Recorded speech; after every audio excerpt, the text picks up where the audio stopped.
Here we go, the first one, proper one of the January transfer window. Antony is on his way to Seville for medicals. We have got the green light, the here we go from Fabrizio Romano. That failed, didn't it? Jesus, sorry everyone. Got that all wrong. Couldn't even get the name right, never mind. Moving on. Also, let's look at what is happening in terms of incomings. Off the back of Antony moving along from Manchester United. Now, Ruben Amorim wouldn't let players leave, was reportedly talking about holding on to players until we had definite players coming in. So what does this mean? It means the domino effect right now. Antony is out. We're expecting a bid in. And more news on Garnacho today. Rich Fay, in fact, has now come out as well and said that Chelsea are ready to drop 60 million on Manchester United's table. Not often he comes out and says anything unless it is significant. So that looks like we've got traction on that. Dorgu as well, but Tyler Dibling, Dorgeles, Nene as well. These players now, they are the ones that have been earmarked for Manchester United replacements. Vival has put them two players down as the replacements for the likes of Garnacho and, of course, Marcus Rashford, if indeed we do manage to get rid of Marcus Rashford. I'm also going to be talking about what Ruben Amorim said about Marcus Rashford, what he said about Casemiro, what he said about Onana, the press conference that was last night, which is embargoed for today at 1:30. I'll bring you all them details. We've got them all written down and quotes already. We weren't allowed to say anything until 1:30. That was done last night, right after the game, and questions were asked on Casemiro and on Marcus Rashford. So stay tuned for them. We will be bringing them up later in the show. I want to start on a Dibling note on Manchester United's pursuit of him. Obviously, we know about Antony right now. We know that he was in the squad last night, just fulfilling the numbers in the bench. It looked like he was never going to be used after all, and Manchester United now can confirm that the deal is pretty much done. They told us on Wednesday anyway. I got told by a United member of staff he's only training just to go through the necessaries and stay fit. The deal is done, and now we've got the here we go from Romano. Green light, he's off to Seville for medicals, and that will be done. This now being the catalyst. I want to talk about what Ruben said as well. Forgot to bring it in the intro about him being unhappy about Manchester United's transfer activity, and a so-called report from the MEN saying or stating that he was unaware of the severity of Manchester United's finances. That has been since put down by the club, but we'll go into details on that as well, all leading into the same subject really. But when it comes to what's happening right now with United in the incomings, that's all anybody cares about right now. We know what's happening, and we know where we're completely up to with players leaving. Was waiting for Antony to go. We've now got movement central, and I don't think Ruben would have let Antony go unless he knew that somebody was coming in. Whether or not that is the likes of Dorgu, I think that's a deal that is going to move through and move forward right now and accelerated. I actually do believe we'll get some updates on Dorgu throughout today and into the evening. So, yeah, stay tuned for that one. Make sure you have subscribed and got the bell notification button on so you're up to date with all of the news coming out. And yeah, Dorgu definitely happening, but Tyler Dibling and Dorgeles, where are we at with them moves? Manchester United definitely in contact with both RB Salzburg and Southampton on this. United have made it known and are well and truly in terms of going for Dibling. It looks like a more gettable move for Manchester United right now. I've put a poll up there right now. This is a player that seems to be replacing Garnacho. Are you happy with that? Would you accept Garnacho leaving if Dibling was coming the other way? Get into the poll and tell me. It's a simple yes or no reply on that one. And do drop your comments in below when the video is finished as well. Dibling for Garnacho, is that okay with you? They both played a few games this season. In fact, I did do a little comparison on both players. Garnacho has played a lot more games, played 9 more games than Dibling this season. Garnacho's numbers in terms of impacts and what he has done on the pitch, a little bit more. He's got 13 goal involvements compared to Dibling's 6. Although they're very close when it comes to Premier League goal involvements. A lot of Garnacho's have come in the League Cup and mainly predominantly in there, and the Community Shield is added to it as well, just so you know in terms of them numbers and what he did in that. So yes, Garnacho's numbers similar. He's 2 years younger. Obviously, he's out injured at the moment as well, Dibling. So you're not going to see him for another 6 weeks. Is that the right time to move? Should you be going into this transfer of a player and paying that much money? Because reported 40 to 50 million for Dibling. And now everybody's all over this and everybody's looking at it. And again, the same circumstances have come up where United are actively looking at moving it forward now before it happens in the summer. Because in the summer, everyone will be in. Southampton will be relegated. Diblin won't be a Premier League player, and that price may come down. Do you take the risk of going for a player now who is actually injured and is going to miss a good chunk of the next month and a half of the season when United really need someone in? And a lot of damage can be done in that time as well. Let's not forget that. Or are you looking at this signing being something for the future? He is going to be back this season. He is going to be playing games this season, but you've beaten everybody to the punch in the summer. I think that's how you've got to look at this. You've got to look at it with an open mind and say, look, right now, we are going to be struggling in the summer to compete with everybody else. Should we pay a little bit more now and get this deal done? Is it worth the investment for an 18-year-old who has just broke through this season? Again, that's that deciding factor into it. It's like what to commit to and what not. What is better for Manchester United long term and short term? Like, we need results now. We need to salvage this season. He could miss the next 2 games in the Europa League if he does come in this window, for instance. Look, it's all hearsay and it's all like could, if, buts and maybes. But if United did sell Garnacho, these are the avenues that would automatically open for Manchester United. And if there was anybody that's on United's list that they would be looking at in the summer that they could get in January, the club would go fully in for it and invest that, because it's saving time, it's saving effort in the summer, and it's getting Ruben Amorim his players in quicker, and then making it a little bit easier for him to work with a full squad again in the summertime with his pre-season, which is going to be vital, because he did talk about that last night in the press conference, and he did talk about what was actually necessary in the press conference. And just as it turns 1:30, I'm going to bring up what Ruben Amorim actually talked about in that press conference yesterday after the game. He talked a lot about character. He talked about what the club needs and what the team needs to build on character-wise. And he did go into like what we showed in that game against Rangers. He thought it was unjust that we didn't get the win. And luckily the players carry on and showed that character he was talking about. He did get asked the question on Marcus Rashford, and this was the interesting one. Any updates on Marcus Rashford in terms of him coming back into Manchester United squad if he isn't moved on? A simple answer, and the way he said it was as well, like, just don't bother asking me about Marcus Rashford. His response to it was, I don't know. We have 8 days left of the window. If that's not telling you, he got his days wrong because he's missing out the 2 extra days because we finished on the 3rd of February. I made the same mistake a while ago, so we'll let you off, Ruben, with that one. But yeah, it's less. It's 10 days, sorry, it's more than 8 days. So Ruben Amorim said we've got 8 days left of the window. I don't know. So basically saying, Marcus Rashford, you're not wanted at this football club. Basically saying to the club as well, get him out of this football club. You've got this amount of time. He's literally set a deadline on Marcus Rashford's head and the transfer right there in what he said in that press conference. He really has. And for me, I think that tells you everything. He didn't play his full allocation of substitutes. He played a player that wasn't actually part of Manchester United, i.e. Antony, who was already left for Real Betis. He played him ahead of him on the bench as well. He doesn't want him in his side. That's 11 games straight, everybody. He's telling the football club to move him on. It's as simple as that. Antony's out of the way, and it now looks like we're getting movement. If Rashford was moved on, I think things would really start to move on for Manchester United. Also asked on Casemiro as well, Ruben Amorim, and what is the situation. He hasn't featured or started or played in the last 8 games. I didn't think that. He's not started the last 8 games, I think it is, because he has come on the odd game here and there, but he's nowhere near the starting lineup. Is there any chance that he could come back in? Is there any chance that he could come back into this side? Ruben's response to that was, look, everybody has to have the right characteristics to play in this side. I have to pick my team off the characteristics which suit my style. He's actively saying again there about Casemiro that if he hasn't picked him, surely he hasn't got them characteristics that he wants. Surely he isn't the player that he wants in his side, or is motivated enough to be part of this project. That was quite damning as well. So both Rashford and Casemiro.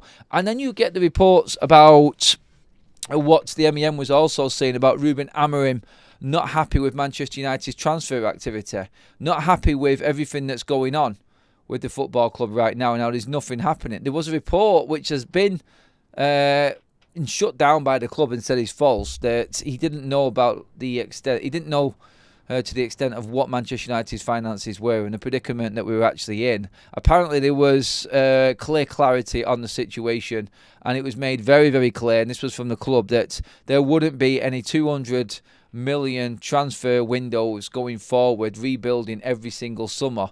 Them days are gone. Well, we just had one with Ineos, and everybody knew this already. It wasn't like Ruben was told this specifically. This was a statement that came out from United off Sir Jim Radcliffe. The days of the complete rebuilds are gone. We knew this already. So really the club hasn't addressed that, if that's the case. And you do start to wonder if Ruben Amorim was aware of certain situations, because if we do get through this transfer window and the worst case scenario comes about, for instance, Garnacho gets sold, no one gets brought in, Marcus Rashford, Casemiro still here, and there's no one else in around, because we haven't had definites yet on Dorgu or anything like that. United's bid is going to be short, Romano said, of what Lecce wants. So this is going to be interesting to see if we actually do walk away from Dorgu or not. Like I said this morning, it looks like that is going to go ahead, but it just makes it, I think it just puts everything in perspective again in terms of what Ruben Amorim is dealing with right here. We have got 10 days left of the window and nothing has happened until today, which is Antony on a plane to Seville on loan and out of the club. This is supposedly going to trigger the domino effect, and other players and transfers now start to happen. Have United done enough behind the scenes to know that they can get certain players in to replace players that are leaving? And I think this is key in the case of Antony and Dorgu and Garnacho, and possibly one of the players we're talking about right now. But Tyler Dibling and Dorje Lesnane as well. I always get that name tongue twister, that one, isn't it? Them two players have been picked out and recommended to Manchester United by head of recruitment Christopher Vival. They're the type of players that he thinks should be replacing Rashford and Garnacho. This is the process, and this is the way that United are now attacking transfer windows. This is how it's going to be. And it isn't going to be the clear, obvious players, the clear and obvious players. It's going to be the younger players. They're trying to build a younger generation squad right now. They're trying to make it so you've got plenty of time with these players. You can develop them still. You can mould them into Manchester United players rather than bringing in the likes of, just using it as an example because it's going wrong right now, like Casemiro, Eriksen, who Amorim can't use. If they're younger players, they can be nurtured, they can be worked on. And Ruben was visibly working with Garnacho last night. And Garnacho, to his credit, I said he had a good game last night. He was constantly looking across to the bench, taking on instruction, trying to learn, trying to master what Ruben Amorim wanted. So there is clear and obvious space here for Garnacho to stay at the football club. It's just what Manchester United want to do financially, which is going to cause a problem, I think. And what actually is going to happen going forward with Garnacho. Is it going to open up the doors to bring in a couple more, maybe 3 or 4 players with the way that PSR works? Maybe they're looking at it purely that way, like we said the other day. Look, we don't know what they're going to do, and that's the worry. We know that players are wanted. We know that players are on the brink of leaving Manchester United, but we just don't have enough significant news regarding players coming in. Dibling, if we got him in January, I think would be a very good buy. Slightly concerned with the injury, of course, with our record and what's going on, but this is his first sort of setback really in his career, and he is 18. So, and that ankle injury was the one that he picked up against Manchester United, by the way, in that game that we won the other night, I think last week, wasn't it? Yes. Quickly as well, on Ruben Amorim on Bayindir, and now has he moved himself into position to start ahead of Andre Onana? Well, he did cover this up by saying this was always in the plan and it was rotation. So it wasn't down to Onana dropping an absolute clanger at weekend against Brighton. It was down to Ruben rotation and giving Bayindir a chance. But I don't think he started any games in the Europa League at all so far this season, Bayindir. That was his first one, and it was a crucial one as well. So maybe he's covering it up a little bit by saying that this was rotation.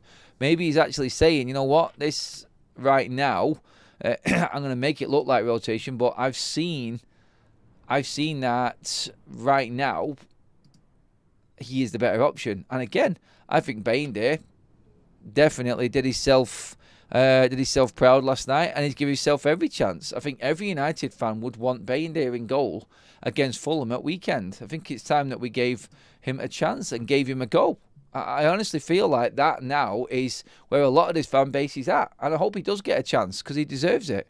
He definitely deserves it. Let's check the poll on where we're at, and then we'll come to the chat and get your comments on everything that's going on.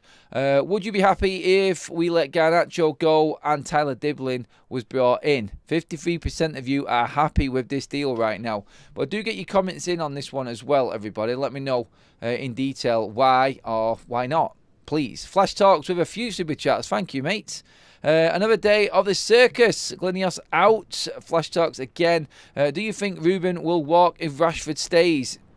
I don't know what's going to happen, to be honest, if Rashford stays. I was talking about it a bit this morning, but it is such a weird situation.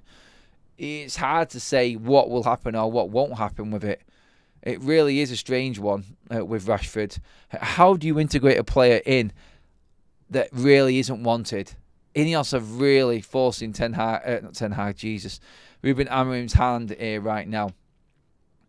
Garner never injured. Diblin injured now. Worrying? No, not at all. It's an impact injury. It was with a challenge and it can happen to anybody. And Garnacho has been injured.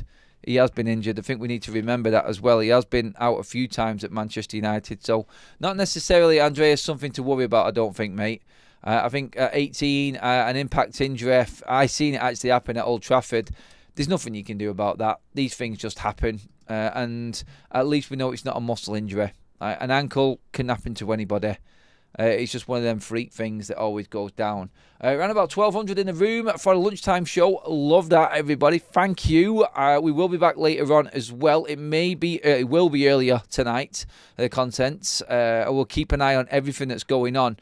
So stay tuned. Make sure you subscribe with the bell notification switched on for your updates. Make sure you give this video a like. We're already over 150. Love you all. Thank you. Let's get into the chat and see what you're saying. Selling Cashford makes more money for us than Garnacho. Apparently, including extras, Cashford is on over 400 grand per week. We have to get this bum out of the club. No, I don't think it is the case. He's not on 400k a week right now. He's not getting any bonuses because he's not playing. His wages have already been cut because we're not in the Champions League. So his base salary is definitely under 300 grand at the moment. I know it's still way too much money for him, and I get what you're saying. But in terms of wages, we would save an awful lot. You're right about that.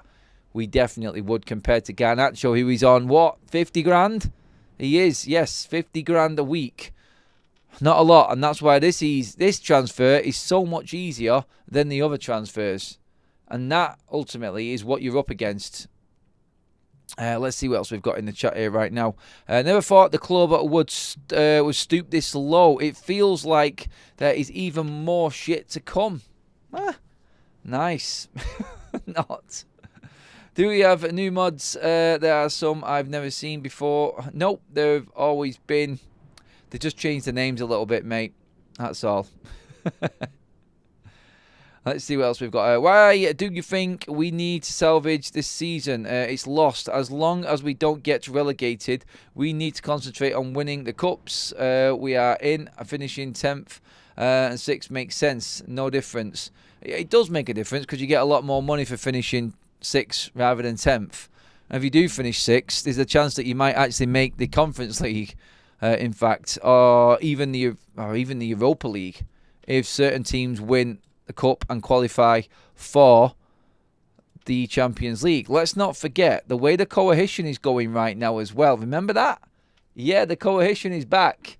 And if English teams do get if English teams do well in Europe this season, which we are at the moment, then the numbers will go up. It could be top 5. Then it moves down to a position for Europa League in the table. So 6 could get you Europa League football. We do need to concentrate on the cups, you're right, but we cannot forget about the league. We cannot. We need to be taking the league serious. This is the bread and butter anyway. Even if we didn't have a chance of getting to the top or getting up there near the top of the table, Manchester United have to be putting everything they possibly can into that Premier League.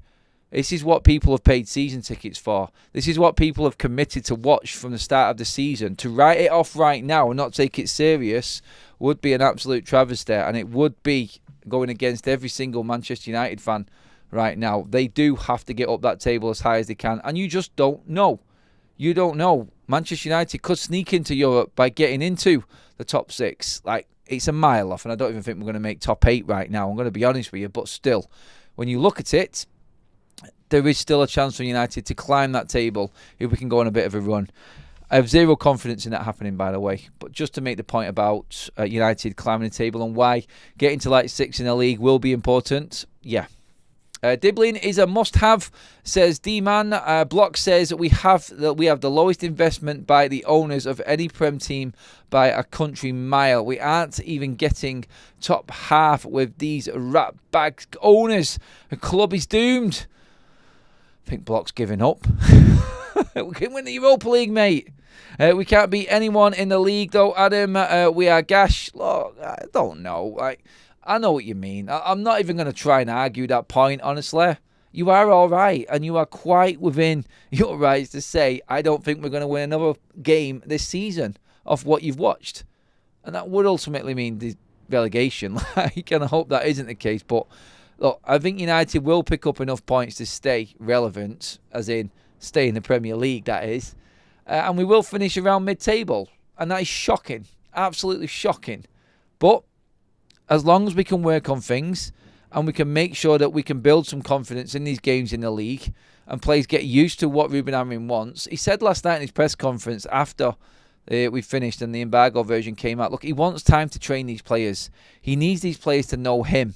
He wants them to understand him on a personal level, and you cannot do that in the middle of a season. He has been thrown right in at the deep end here, Ruben Amorim. I do feel really sorry for him in what he's having to deal with and how much he's having to handle while still trying to make Manchester United relevant and win games. It is difficult, and he does allude to that in the press conference, and he does go into it in quite a bit of detail, actually. So credit to him for actually being honest and being the way he is. I think eventually, like, when we finish this January transfer window, I just wonder if we're going to get a different Ruben Amorim, if we're going to get a different temperament Ruben Amorim, because I think he will have seen what Ineos have done. He will have known what he has to do, what players are left, what didn't happen, what could have happened but didn't, and then he's going to be thinking a completely different way about this football club, I think. And I think he's going to have a little bit of like trepidation and worry going into the summer about what could happen. Mr Dacia Sandero says, hi Adam, I would be absolutely all over getting Dibbling into Old Trafford. He looks like a United type player. Definitely to me, I would describe him as a cross between Lee Sharp and Ryan Giggs. Exciting. He is a very, very good player. I would be all in on Dibbling, by the way. I would get him. I would. Been really impressed with him this season. Like we've all seen, like he's tore United apart a couple of times. He really has. But yeah, in terms of, like I said, the reports are coming out now from the press conference. They have already touched on Casemiro. He just doesn't have the right characteristics, is what I read from it. The exact quote was, he has to be the right characteristics, and then I have to choose the player with characteristics that I see the game in. So it's just that. I have to make some choices. I want to play a style of game that sometimes is different from other coaches. And that basically is what he's going to select his team off. That's what he says. He did update us on the knocks on Matthias de Ligt and Lenny Yoro as well. Yoro and de Ligt knocks ahead of Fulham. I don't know. Lenny has a pain. Also, Mata, as in Matthias, I think was a bruise, a touch of bruise. Lenny was a little bit tired. He's playing more in this moment, so we have to be really careful. We'll see. I don't know yet. So that was right after the game last night. So whether anything has happened today, whether the players have been and had their warm downs and the debriefs and everything that happens at Carrington after a game, and they're assessed, we may find out more later on. We may find out some more tomorrow. But yeah, that you're not going to get any more press comments or word from Ruben Amorim unless there was any private interviews that were going on. I think they were all done pre-match, so there's not much more to come from Ruben on that side of things either. So realistically, what we're looking at is just to be assessed, Lenny Yoro and Matthias de Ligt. And really, right from that point is Manchester United needing to use a little bit of what happened last night momentum-wise and go into that game against Fulham. It does seem like we haven't had a chance to breathe from what was a decent win against Rangers going into the Fulham game, but I think he's made it very, very clear. And do you know what? While the games are going on, it's difficult to concentrate on the transfer window. It does deflect and it does send you off course from what's really going on at United right now. But every time I listen to Ruben Amorim, every time we go a day into the transfer window or another day ticks off, you start to get a sense that he is getting frustrated. And that's where the news from the MEN came in and was quite relevant, to be honest. I thought in terms of, and I'll just read it out again in what was said on this report on Ruben Amorim, so you're all up. And it was Samuel Luckhurst. Sources have suggested Amorim was not fully aware of United's financial issues when he agreed to take over as head coach in November.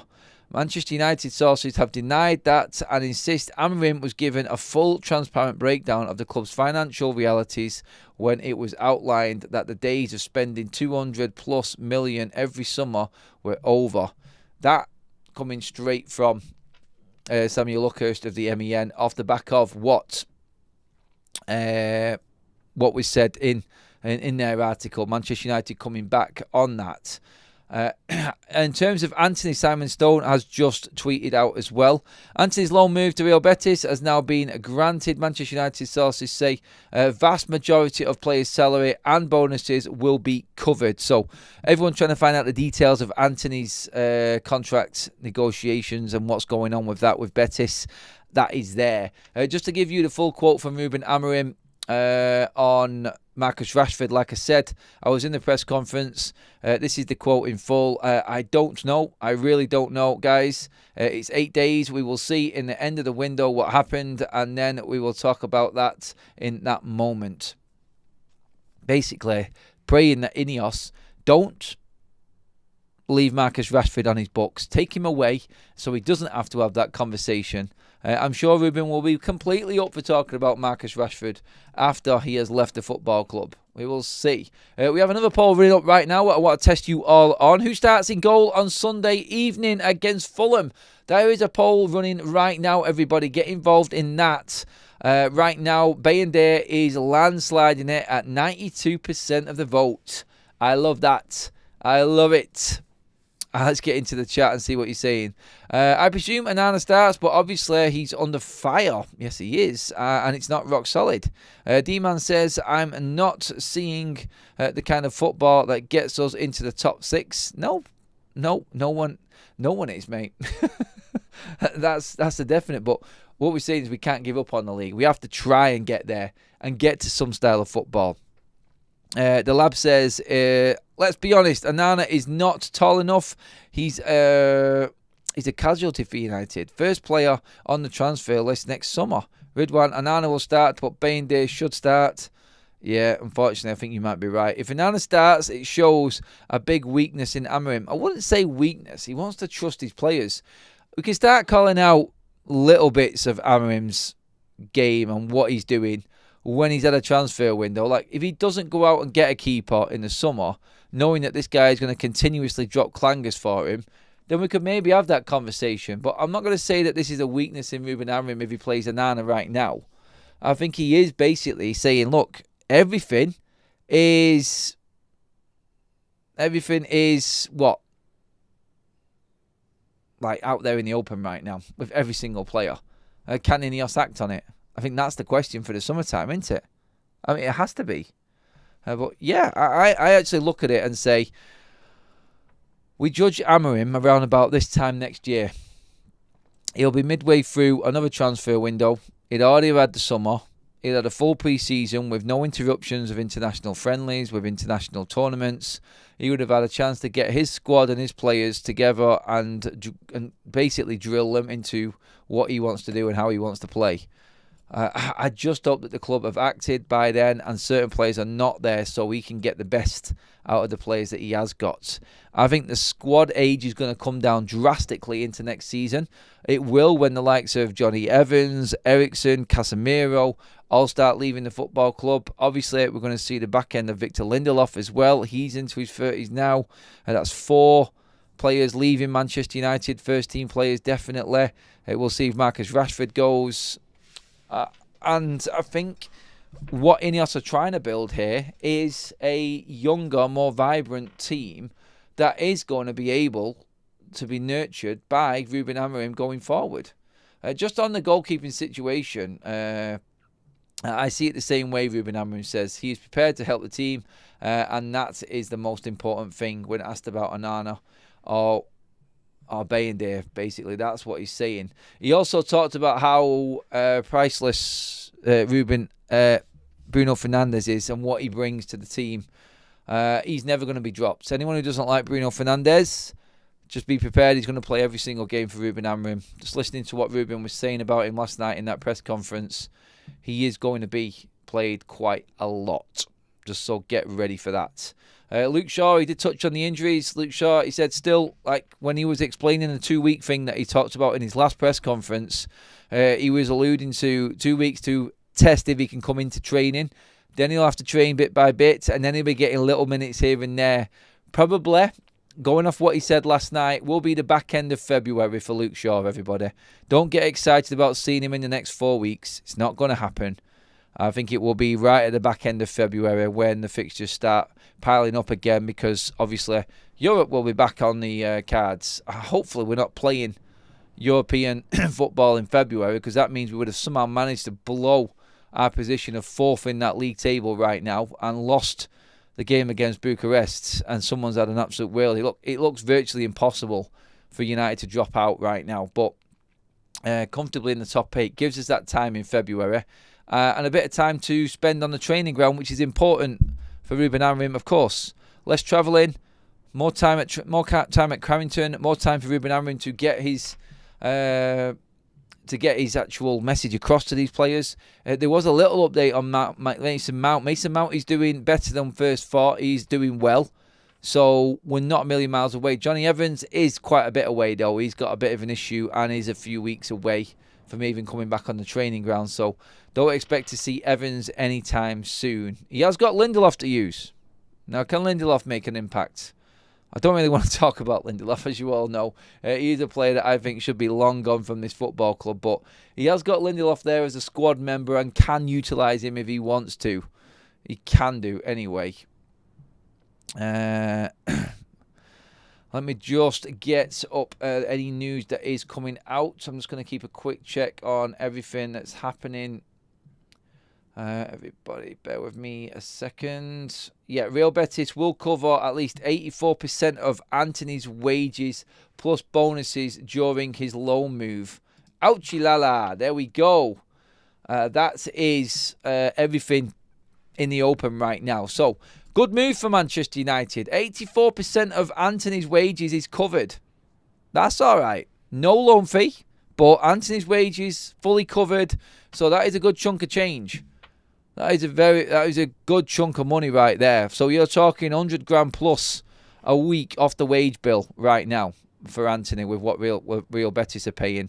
And there are bonuses included in that in terms of where Betis finish, if they qualify for certain positions, if they win the Conference League, there are different bonuses involved. So it could be that all of Antony's wages with these bonuses involved could be covered by the end of this loan, i.e. very similar to what we did with Jadon Sancho. Except Ineos have managed to get more out of Betis. How we've got them to pay 84% of his wages. Well done on that one. That one is good. That one is. I'm happy about that, definitely. Let's just check Romano's page just to make sure we haven't missed anything from him. He has just come out again. He's reposted what he posted out earlier this morning. I think a few people are picking up on that. A few have said it in the chat. Manchester United's new bid for Patrick Dorgu now imminent. It will be covered. It will be 30 million euros after initial one rejected. So it's going to be over 30 million euros. Lecce and Manchester United are negotiating as Dorgu remains a top target as left wing back. So that's all being said. Romano updating us on that situation. It is just a retweet from what he said earlier on. So nothing new. We're expecting updates on Dorgu throughout the afternoon and evening, I would have thought. This has to be, I think now, the move that comes in. I think with Antony gone and confirmed, that big wage gone, that's significant. When you add that up, when you say at least, so Antony's on, let me just work this out right now. I'm just going to do a calculation thing here because I'm intrigued myself. So we're working this out as we go live. Let's just work it out. Right, so Antony's on 150k a week right now. That's because of the deduction. So let's just see what that would be. Working it out. So approximately 126 grand's worth of Antony's wages are going to be covered. 126 grand's worth of the 150 is covered. So United are paying 24 grand a week right now to Antony for the rest of the season. So if you add that up, well, basically, if you're saying that is from now until the end of the season, like 1 second, let me just work this out. So you're looking at 1 times. This is going to be really interesting, actually, to see exactly what this is going to be now saved from now until the end of the season for Antony, and whether that's been equated in at all. Right, let's just see. Right, okay. So that's going to be 3.1. Sorry, I'm doing my calculations wrong here, for God's sake. Adam, you absolute lemon. Yep, so 3.1 million, basically, United are saving on Antony's wages. Not too bad. Not too bad at all. Interesting one on Alphonso Davies as well. He's been sidelined for 6 weeks as well after an injury in the Champions League this week. That was another Manchester United target. So that is your update on Antony and that situation. United saving approximately 3.1 million in wages from now until the end of the season. Dorgu will come in under that quite clearly in that time span. Thank you for all of the likes, by the way. Over 300 likes on a lunchtime show. That is epic, everybody. So really good.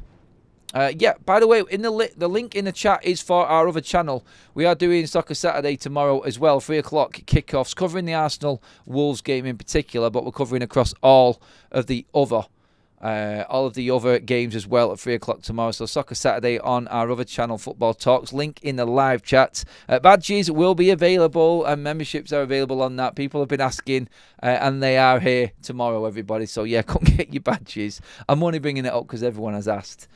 But yeah, please do join us on that channel as well. Let's get some more of your comments on this. Are you happy with that Antony deal? Have we done all right in that? That's what I want to know. Do you feel like we've got a decent deal out of that considering?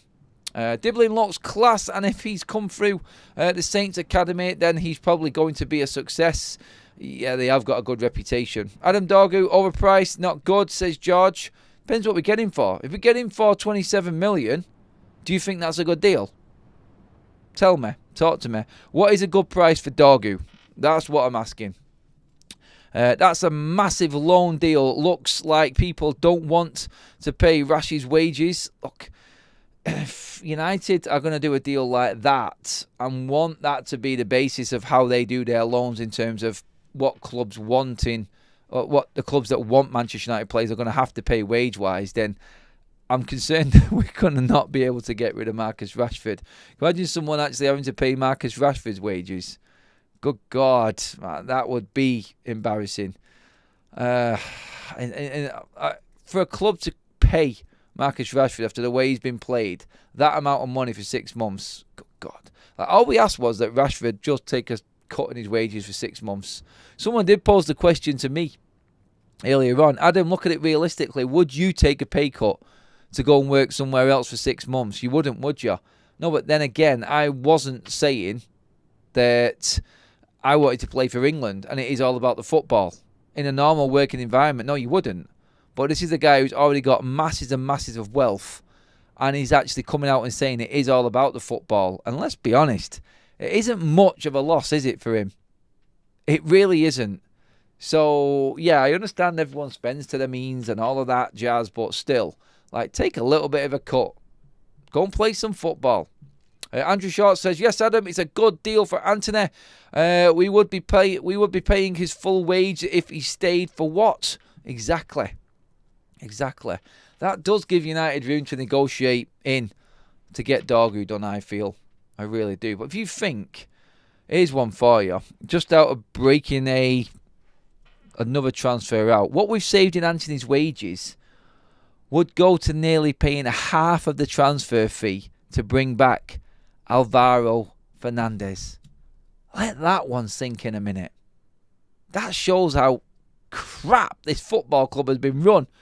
Although in a way, it kind of is me contradicting myself a bit, because we did put this deal in on Alvaro Fernandez ourselves, where we had the sell-on clause and the buyback clause at a certain price. And United have just saved the amount of money they have on Antony and his wages and his bonuses and everything else. We could pay nearly half of the transfer fee for Alvaro Fernandez with what we've saved on Antony's wages.